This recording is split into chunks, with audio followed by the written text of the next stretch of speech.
Hello guys, welcome to my channel. This is Keshav Sharma. आपने एक video अभी थोड़े टाइम पहले देखी होगी जिसमें मैंने इसके 25 पॉजिटिव्स बताए थे। XUV 3XO AX7 petrol automatic TGDI engine, automatic transmission, torque converter के साथ। ये गाड़ी मैंने अभी 7 सितंबर को डिलीवरी ली थी एंड आज 15 नवंबर यानी कि 2 महीने से ऊपर कुछ टाइम हो चुका है इस गाड़ी को ड्राइव करते हुए। समथिंग 5000 किलोमीटर्स में इस गाड़ी को रन कर चुका हूँ एंड मुझे अच्छा खासा एक्सपीरियंस इस गाड़ी ने प्रोवाइड कर दिया है। उसी बेसिस पे मैंने इसके 25 positives and 25 negative short list किए थे। पॉजिटिव्स मैं ऑलरेडी आपके साथ इस सीरीज के पार्ट 1 में मैं आपके साथ शेयर कर चुका हूं। अगर वो वीडियो आपने नहीं देखी है तो आप वो डिस्क्रिप्शन में आपको लिंक मिल जाएगा, वहां से आप वो वीडियो चेकआउट कर सकते हैं। अब आते हैं इस वीडियो पर, इस गाड़ी के 25 नेगेटिव्स, इस सीरीज का पार्ट 2 एंड फाइनल पार्ट इस गाड़ी का, इस सीरीज का, वो हम आपके साथ आज शेयर करने वाले 25 नेगेटिव। स्टार्ट करते हैं इस गाड़ी के फर्स्ट नेगेटिव से। तो देखिए उस गाड़ी का उस वीडियो में मैंने फर्स्ट पॉजिटिव इस गाड़ी का इंजन बताया था। अभी भी नेगेटिव्स में भी इस गाड़ी का इंजन ही है। इंजन काफ़ी अच्छा है, पावर काफ़ी अच्छी है, सारी चीज़ें अच्छी हैं, बट 3 सिलेंडर इंजन है, नॉइजी इंजन है। चाहे कितना भी आप कह लीजिए कि नॉइस नहीं आती है, इन कैबिन में नॉइस नहीं आती, सारी चीज़ें, बट 3 सिलेंडर इंजन पता तो है ना, दिल को तो पता है ना कि मैंने 17 लाख रुपए इस गाड़ी पे इन्वेस्ट किए हैं एक 3 सिलेंडर इंजन पर। वो एक चीज़ वो तो फील होता है ना। TGDI इंजन है, टर्बो इंजन है, पावर दे रही है, टॉर्क दे रही है, सब कुछ अच्छा दे रही है, बट फिर 3 सिलेंडर की 4 सिलेंडर भी तो हो सकता था ना। आज के टाइम पे 3 सिलेंडर इंजन गाड़ी चलाना मतलब पाप, बहुत बड़ा पाप है। दूसरी चीज, इस गाड़ी के फिट एंड फिनिश में भाई साहब वाहियात डिजाइनिंग मैं मानूंगा। कई जगह पे इतनी गंदी फिट एंड फिनिश महिंद्रा ने प्रोवाइड की है ना कि मजे, सारा मजा किरकिरा कर दिया है।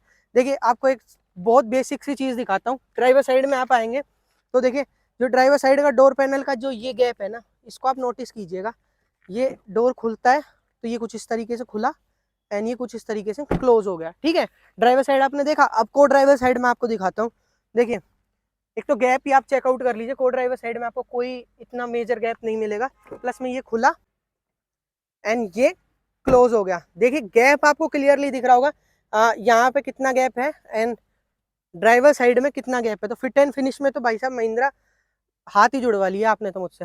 तीसरी चीज, इस गाड़ी की माइलेज। भैया माइलेज अगर निकालने के पर्पज से जाऊँ ना, अगर आपने मेरी टैंक टू टैंक वीडियो देखी है, हाईवे पे 16-17 की माइलेज दे रही है, मैं खुश हूँ। सिटी में 8, 9, 10 से ऊपर माइलेज नहीं दे रही सिटी में। यार 3 सिलेंडर इंजन है, माइलेज तो एक्सपेक्ट करनी चाहिए ना मुझे।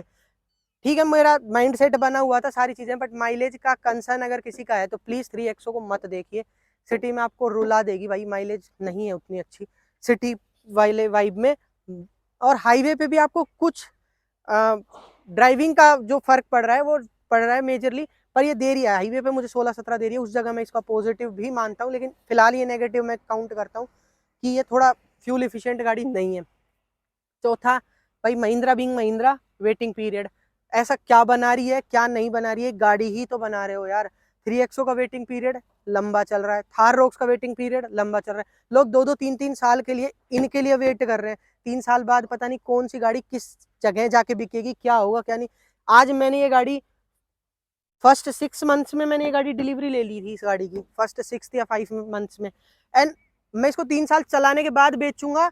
और जिसने आज बुक की है, अगर उसकी 2 साल 3 साल की वेटिंग है इस गाड़ी पे, तो वो उस वक्त इस गाड़ी को परचेज करेगा आज 21,000 रुपए या 50,000, जितना भी वो वेटिंग सॉरी बुकिंग अमाउंट देगा वो देके। तो क्या फायदा इस गाड़ी के लिए 2-2, 3-3 साल वेट करने का। बहुत मार्केट में बहुत ऑप्शन है।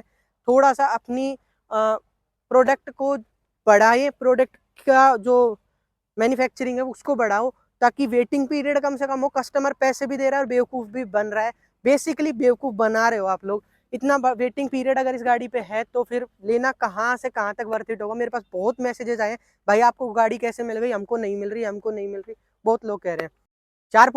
4 नेगेटिव्स हो चुके हैं। 5वां नेगेटिव अगर इसकी बात करें तो एडास के सेंसर्स आपको, एडास के फीचर्स आपको डीजल में नहीं मिलते। सिर्फ पेट्रोल वेरिएंट्स में आपको एडास वगैरह की चीज़ें आपको मिलती हैं, लेकिन आपको डीजल के साथ नहीं मिलती है। कहीं ना कहीं डीजल वालों के साथ ये चीज़ गलत है, क्योंकि आप अगर कोई भी पर्सन डीजल गाड़ी खरीदता है, डीजल इंजन उसको पसंद है, तो वो फीचर्स में कॉम्प्रोमाइज़ क्यों करे, वो मुझे समझ नहीं आ रहा है। तो ये एक चीज़ है। छठा पॉइंट अगर हम बात करें तो वो है इस गाड़ी की सीट से रिलेटेड। इस गाड़ी में आपको सीटिंग के कंफर्ट वगैरह अच्छा मिल जाता है, बट सेगमेंट के अकॉर्डिंगली इसमें आपको वेंटिलेटेड सीट्स नहीं मिलती है। नेक्सॉन हुई किया सोनेट हुई, इन सारी गाड़ियों में आपको वेंटिलेटेड सीट्स मिल जाती हैं भैया। आप महिंद्रा 3XO में वेंटिलेटेड सीट्स नहीं है। प्लस में चाहे आप कोई भी वेरिएंट ले लीजिए, बेसिक, टॉप, मिड, किसी भी वेरिएंट में आपको यहाँ पे जो सीट्स के एडजस्टमेंट हैं वो आपको इलेक्ट्रॉनिकली नहीं मिलेंगे, सारे आपको मैनुअल मिलते हैं। भाई कौन से जमाने में जी रहे हो जो मैनुअली आप हाथ से ऊपर नीचे कर, यार 17 लाख रुपए मैं गाड़ी में लगा रहा हूँ, कम से कम ये तो मैं एक्सपेक्ट करता था कि टॉप एंड लाइन वेरिएंट्स में तो आपको ये चीजें देनी चाहिए थी बेसिकली, वो आपको नहीं मिलती हैं। Point number 8, white interiors. White interiors positives में भी थे, नेगेटिव्स में भी है। नेगेटिव्स में बेसिकली व्हाइट इंटीरियर्स इसलिए है भाई मैनेज करना बहुत मुश्किल है। ब्लैक कलर की गाड़ी को जितना मैनेज करना मुश्किल है उतना ही व्हाइट इंटीरियर्स।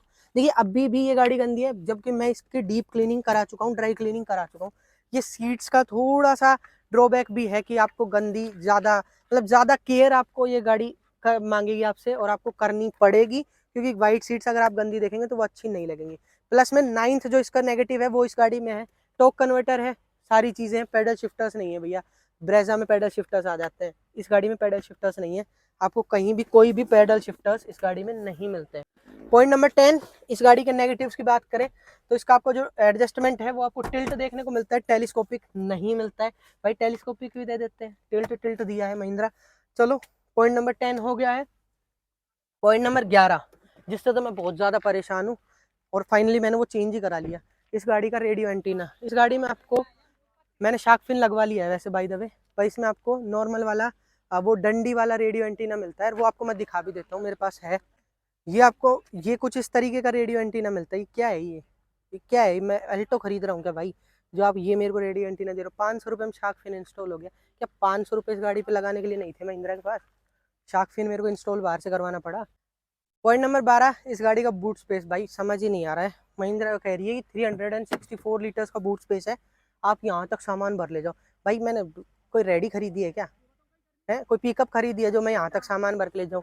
वो IRVM मेरे को किस काम के लिए मिला है? बहुत से लोग इसको जस्टिफाई कर रहे हैं, 364 लीटर्स का बूट स्पेस आपको जरूरी है, अच्छा रहेगा फलाना। भाई वो किस लिए है फिर? है ना, वो किस लिए? अगर मैं कैमरा ऑन करके चलता हूँ 20 की स्पीड से ऊपर जाते कैमरा ऑफ हो जाएगा, वो IRVM का मैं क्या करूँ? मुझे तो IRVM ये मिरर का क्या करूँ? क्या फायदा है फिर मेरे का जब मैं को यहाँ ही सामान भरना है। 13 पॉइंट, इस गाड़ी में आपको पार्सल ट्रे नहीं मिलती है, क्योंकि बूट स्पेस आपको भाई आपको यहाँ तक सामान भरना है, आपको इस गाड़ी को पिकअप ट्रक बनाना है, तो आपको यहाँ तक सामान ढोना है, इसमें रख के ले जाने हैं, तभी तो आप यहाँ तक भरोगे। तो आपको पार्सल ट्रे नहीं दी महिंद्रा ने।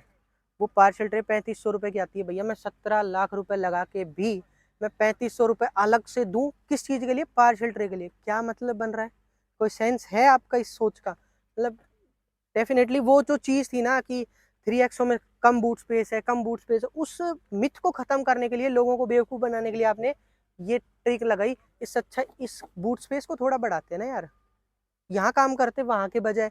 पर ठीक है, Mahindra being Mahindra again.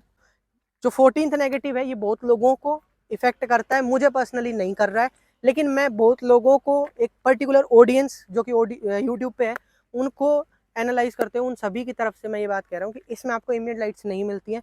And मुझे पर्सनली एम्बिएंट लाइट्स का बिल्कुल शौक नहीं है, अगर होती तो शायद मैं निकलवा ही देता, मुझे पसंद नहीं है एम्बिएंट लाइट्स। अब कंपनी से आती तो खैर क्यों ही निकलवाता, पर मैं इंस्टॉल करवाने के फेवर में नहीं हूँ, मुझे पसंद नहीं है ambient lights, but majority of peoples को पसंद है, तो इसमें आपको एम्बिएंट लाइट्स नहीं मिलती हैं भैया। पॉइंट नंबर 15, आप देखिए ये आर्म रेस्ट है ना, इसके अंदर मैंने मेरे सन ग्लासेज रखे हुए हैं।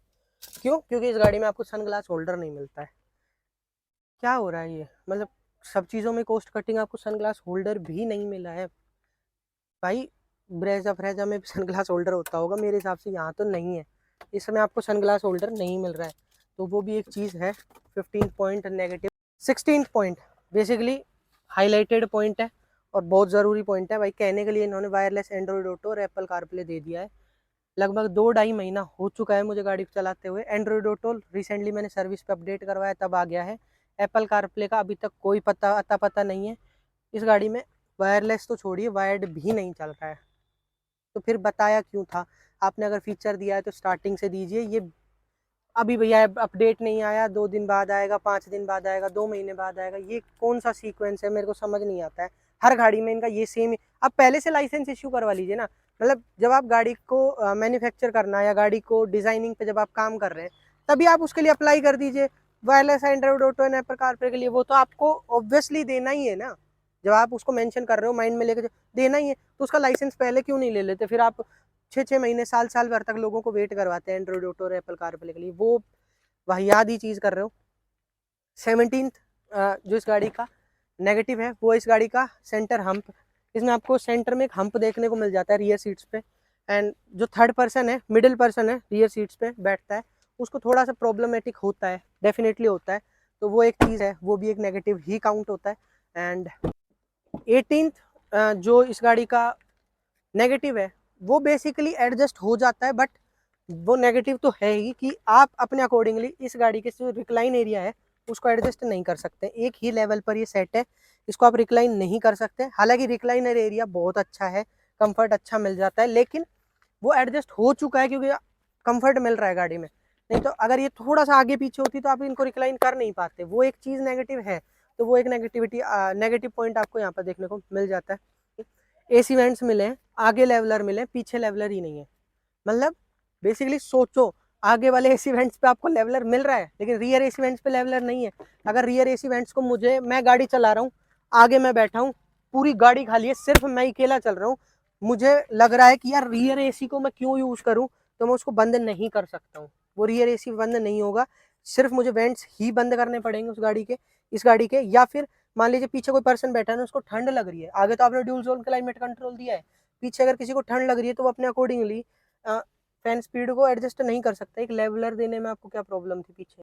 रियर सीट्स पे आपको यहाँ पे एक 12 वोल्ट का पावर आउटलेट मिलता है, लेकिन सिर्फ यही एक 12 वोल्ट का पावर आउटलेट मिलता है। आपको फ्रंट रो में कोई भी 12 वोल्ट का पावर आउटलेट नहीं मिलता है। मान लीजिए मेरे टायर पंक्चर है एंड मैं उसमें हवा मुझे फिलअप करनी है, तो मैं इन्फ्लेटर को यहाँ से कनेक्ट करके यूं घुमा के यहाँ लेके जाऊँ फ्रंट टायर में, अगर मुझे हवा भरनी है तो यार एक 12 वोल्ट का पावर आउटलेट अगर आप आगे दे देते तो वो थोड़ा कन्वीनियंट ज़्यादा हो जाता इसके बजाय। तो वो भी एक थोड़ा सा नेगेटिव पॉइंट। 21वां पॉइंट, 20 पॉइंट्स हो चुके हैं। 21वां पॉइंट, आपको जो रियर सीट्स हैं, देखिए hyundai की बहुत सारी गाड़ियों में आपको देखने को मिल जाता है कि किया में भी, कि आपको रियर जो विंडोज हैं उन पर आपको सनशेड्स वगैरह मिल जाते हैं, यानी कि ये जो आप धूप वगैरह से प्रोटेक्शन के लिए आपको सनशेड मिल जाते हैं, विंडो शेड्स मिल जाते हैं, विंडो कर्टेन्स या विंडो शेड्स आपको मिल जाते हैं। बट इस गाड़ी में वो नहीं मिलते हैं। ये आप गिन लीजिए या नहीं गिनिए, पर ये नेगेटिव तो है, मुझे लगता है नेगेटिव है कि आपको ये चीज़ तो डेफिनेटली ये मिल सकती थी बट नहीं मिली। नंबर 22, देखिए मैंने डीजल वालों के लिए आज बात की कि एडास आपको डीजल में नहीं मिलता है, चलिए ठीक है, पर डीजल में आपको AMT गियर बॉक्स मिलता है, टॉर्क कन्वर्टर नहीं मिलता है। यार डीजल, एक तो मैं डीजल लूँ, DEF डलवाऊँ, प्लस में चलो वो तो गवर्नमेंट के नॉर्म्स हैं, उनकी तो कोई बात ही नहीं है कि DEF वगैरह डलवाना है, मैं प्लस में इंजन वाइज या कॉस्ट वाइज भी कम से कम 1-2 लाख रुपए ऊपर भी दूँ डीजल के लिए, एंड फिर मुझे गियर बॉक्स भी अच्छा ना मिले, या तो मैं मैनुअल लूँ। अगर मैं मैनुअल ना लेके ऑटोमेटिक पर ही जाना चाहता हूँ पर मुझे डीजल ही चाहिए, तो मैं टॉर्क कन्वर्टर नहीं ले सकता जो इस गाड़ी में पेट्रोल के साथ आ रहा है। मुझे AMT मिलेगा और वो बहुत बहुत जर्की AMT गियर बॉक्स है डीजल के साथ, मैंने ड्राइव किया है, मुझे वो मज़ा नहीं आया जो इस गाड़ी में टॉर्क कन्वर्टर के साथ आ रहा है, ओब्वियसली नहीं आया। तो वो चीज़ थोड़ा सा डिसअपॉइंटिंग है। डीजल वालों के साथ थोड़ा सा जो ऊपर नीचे वाली चीज़ें आप कर रहे हैं ना, वो थोड़ा अजीब लग रहा है। प्लस में 23, इस गाड़ी से इंफोटेनमेंट से रिलेटेड, भाई देखिए गाड़ी स्टार्ट की मैंने, इंफोटेनमेंट तो भैया देखिए ये जो सारे ऐप्स आपने दिए हैं ना, ये किस चीज़ के? मैं गाड़ी चलाते चलाते मेरा होरोस्कोप क्यों देखूंगा, वो भी गाड़ी में? मेरे पास मोबाइल है, मैं उसमें देख लूंगा, मेरे घर पे न्यूज़पेपर आता है मैं उसमें देख लूंगा, इसमें मैं होरोस्कोप देख के क्या करूंगा? देखिए ये जस्ट डायल का मैं क्या करूंगा गाड़ी में, है ना? न्यूज़ अपडेट, मुझे गाड़ी में न्यूज़ सुनने का कोई शौक नहीं है ना? मेरे हिसाब से बहुत से लोगों को नहीं होगा। ये देखिए क्या मतलब, ये क्या है? ये विवाल्दी ब्राउज़र, ये कौन सा सस्ता ब्राउज़र आप दे रहे हैं? ट्रेवल एक्सप्लोर, वेदर अपडेट तो चलो ठीक है, यूज़र प्रोफाइल, एंड ये कौन सा है? टिकर टेप, ये क्या मतलब, ये किस चीज़ के मुझे तो पता भी नहीं है क्या ऐप्स हैं और किस चीज़ में काम में आएंगे। तो ये डेफिनेटली मतलब वर्थ नहीं है इस पॉइंट पे, कि ये चीज़ें देने का तो कोई सेंस ही नहीं बनता है। आपको बस ये दिखाना है कि हमने बहुत सारी चीज़ें हमारे इंफोटेनमेंट स्क्रीन में डाली हुई हैं, तो वो आप दिखाने के लिए बस ये चीज़ें डाल सकते हैं, बाकी इसका कोई यूज़ है नहीं, मेरे लिए तो पर्सनली नहीं है। बीइंग ए कस्टमर मुझे कोई यूज़ आ नहीं रहा है ये, ठीक है। एक नेगेटिव और है कि इस गाड़ी में आपको एक बड़ा अजीब सा फीचर है जो आपको मिलता भी है बट इस गाड़ी में नहीं है। मतलब बेसिकली बात यह, EX7 लग्जरी में एक फीचर आता है कि जब तक ड्राइवर अपनी सीट बेल्ट को इंगेज नहीं करेगा, गाड़ी का हैंड ब्रेक रिमूव नहीं होगा, जो कि इलेक्ट्रॉनिक पार्किंग ब्रेक उस गाड़ी में आता है AX7 लग्जरी, जो कि इस गाड़ी का टॉप एंड वेरिएंट है। इस गाड़ी में चलिए आपने कोस्ट कटिंग के चलते या आपको वेरिएंट्स में ऑब्वियसली इतना मैं भी समझता हूँ कि AX7 लग्जरी और AX7 में आपको कोस्ट कटिंग ऑब्वियसली करनी पड़ेगी, तो आपने वो मैनुअल वाला दे दिया, लेकिन आप कुछ सेंसर वगैरह लगा के वो फीचर दे सकते थे, क्योंकि एक सेफ्टी वाइज बहुत अच्छी चीज़ आपने ये दी है AX7 लग्जरी में, and I definitely appreciate it. But जो बंदा AX7 लग्जरी नहीं ले रहा है, AX7 ले रहा है, X5 ले रहा है, X5 लग्जरी ले रहा है, एटलीस्ट उन लोगों को भी ऐसे ये स्टैंडर्ड भी कर सकते थे आप। ये फीचर आपका कितना अप्रिशिएशन लेके आता, ये शायद आपको आइडिया नहीं है, तभी आपने नहीं दिया है। ये फीचर मेरे हिसाब से इस गाड़ी में होना चाहिए था, क्योंकि हर बंदा फिर सीट बेल्ट इंगेज करके चलता। वो बात अलग है कि इंडिया में लोग बहुत एडवांस हो चुके हैं कि पीछे से सीट बेल्ट लगा लेते हैं, सीट बेल्ट के हुक्स लगा लेते हैं, तो वो तो लोग तो फिर करते ही है सारी चीज़, लेकिन आप as a company, as a brand, ये चीज़ें अपने कस्टमर की सेफ्टी के लिए दे सकते थे। आपने बहुत सेफ गाड़ी बनाई है, 5 star safety ratings, 3 point seat belt, सारी चीज़ें आपको, ऑल 4 डिस्क ब्रेक्स, काफ़ी सारी सेफ्टी मिल जाती है, बट आप वो भी एक सेफ्टी फीचर इस गाड़ी में दे सकते थे, जो कि आपने नहीं दिया है, तो वो भी एक नेगेटिव है।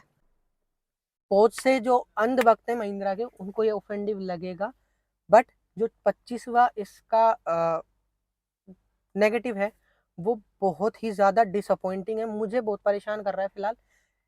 और वो परेशान भी ऐसे कर रहा है ना कि मतलब मैं कुछ कर नहीं सकता।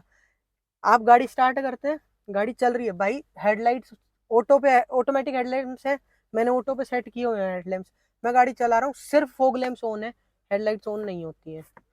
मैंने उसका वीडियो बनाने का कोशिश किया, जैसे ही मैं कैमरा ऑन करता हूँ गाड़ी की हेडलाइट्स ऑन हो जाती है। बट डेफिनेटली आज नहीं तो कल मैं आपके लिए वो चीज़ दिखाऊंगा मैं आपको कि वो प्रॉब्लम मेरी गाड़ी में आ रही है। प्लस में कई बार ऐसा होता है, मैं गाड़ी को जैसे इग्निशन ऑन करता हूँ या गाड़ी को स्टार्ट करता हूँ, तो सिर्फ एक ही DRL ऑन होता है, दूसरी साइड का नहीं होता है, जो कि महिंद्रा की थार रोक्स में भी सेम प्रॉब्लम आ रही है, वो भी इस गाड़ी में है। तीसरी चीज जो है कि आप गाड़ी चला रहे हैं, ये तो मैंने 2-3 लोगों की वीडियो भी देखी, गाड़ी स्टार्ट है, चल रही है, मूविंग कंडीशन में, इंस्ट्रूमेंट क्लस्टर और इंफोटेनमेंट स्क्रीन दोनों ब्लैंक है, उनमें कुछ भी शो नहीं हो रहा है। क्या मतलब 17 लाख लगा के मेरी गाड़ी बग्स खेलेगी क्या मेरे साथ? क्या 17 लाख लगाने के बाद गाड़ी मेरे साथ बग्स खेलेगी क्या? समझ से बाहर है। एक चीज और, जो सर्विस के टाइम पे भी मैंने उनको कहा था और उन्होंने उसको रेक्टिफाई भी किया था, मैंने उनको कहा कि मैं जैसे म्यूजिक सिस्टम में, जैसे मैंने कनेक्ट किया फ़ोन को, एप्पल कारप्ले तो है ही नहीं, तो मुझे ब्लूटूथ से कनेक्ट करना पड़ता है, फिर गाने जब चलाता हूँ तो स्पीकर साउंड नहीं देते हैं। ये भी कल कल भी मेरे साथ हुआ है कि गाने नहीं चले, फिर अगेन वही चीज़ मेरे साथ गलत हो रही है कि मैं कैमरा ऑन करता हूँ और वो चीज़ें स्टार्ट हो जाती हैं। वो समझ से थोड़ा सा मैं उसको देखूंगा कि किस तरीके से हो रहा है, मैं उसकी वीडियो जल्दी ही आपके लिए लेके आऊंगा।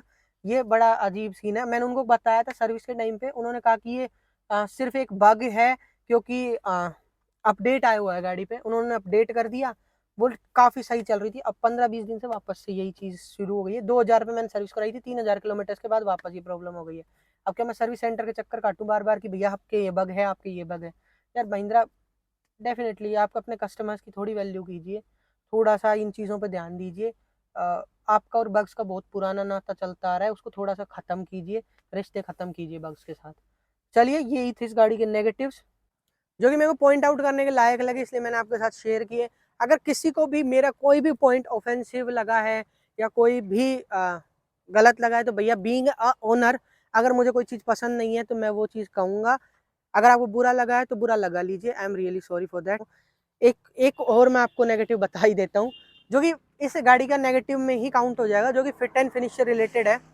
इस गाड़ी की रूफ रेल्स है ना, उसमें आपको देखिए को पैसेंजर वाली रूफ रेल पर, ये देखिए आपको ये यहाँ पे देखो, ये हट जाती है।